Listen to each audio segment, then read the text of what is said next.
Hi friends, இன்றைக்கி 11th standard book பேக்கில் இருக்க அறிஞர்களோட வரிசையில் சிவை தாமோதரனார் அவர்களை பற்றி பார்க்க போகிறோம்.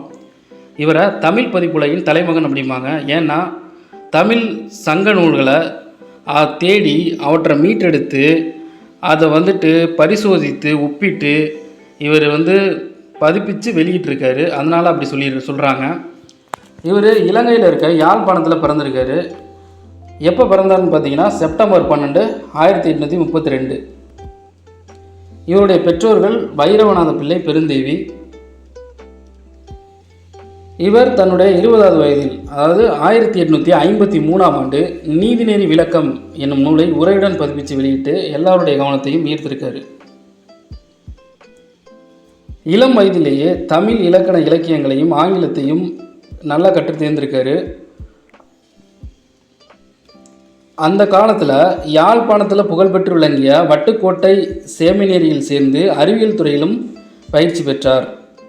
அதுக்கப்புறம் 1852இல் அயலூரான கோப்பாயில் போதனா சக்தி வித்யாலயில் ஆசிரியராக சில காலம் பணிபுரிந்தார். அதுக்கப்புறம் 1868ஆம் ஆண்டு தொல்காப்பிய சொல்லதிகாரத்திற்கு சேனாவரையர் உரையையும், பின்னர் கலித்தொகை, இறையனாரக பொருள், வீரசோழியம் உள்ளிட்ட பல நூல்களையும் செம்மையாக பதிப்பித்து புகழ் கொண்டார். இவர் மேலும் 3 நூல்கள் எழுதியிருக்காரு. என்னென்ன நூல்னு பார்த்தீங்கன்னா கட்டளை கலித்துறை, நட்சத்திர மாலை, சூளாமணி வசனம். இவருடைய தமிழ் பணியை கண்ட பெர்சுவல் பாதிரியார் அவர் நடத்திய தினவர்த்தமானி என்னும் இதழுக்கு ஆசிரியராக்கினார். அதுக்கப்புறம் இவர் சென்னை மாநில கல்லூரியில் தமிழ் பண்டிதராக ஒர்க் பண்ணியிருக்காரு. பிஎல் தேர்வில் தேர்ச்சி பெற்று கும்பகோணத்தில் லாயராக ஒர்க் பண்ணியிருக்காரு. 1884ஆம் ஆண்டு புதுக்கோட்டையில் இருந்த உயர்நீதிமன்ற நீதிபதி போஸ்டிங்கில் இவர் இருந்திருக்காரு.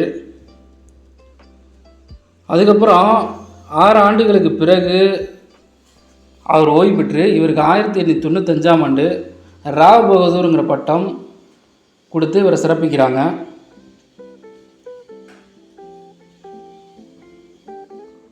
இவருடைய மறைவு அப்படின்னு பார்த்தீங்கன்னா 69வது வயதில் 1901 ஜனவரி 1 அன்று சென்னையில் இருக்க புரசைவாக்கம் பகுதியில் மறைகிறாரு.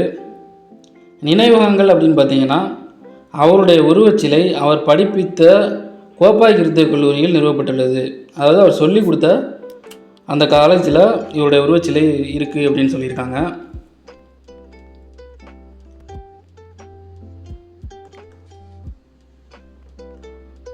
எந்த பணியாற்றினாலும் தமது சொந்த பணியாக கருதி கடமையாற்றுவர் இவர் அப்படின்ட்டு இவரை பற்றி சொல்லியிருக்காங்க. Thank you friends.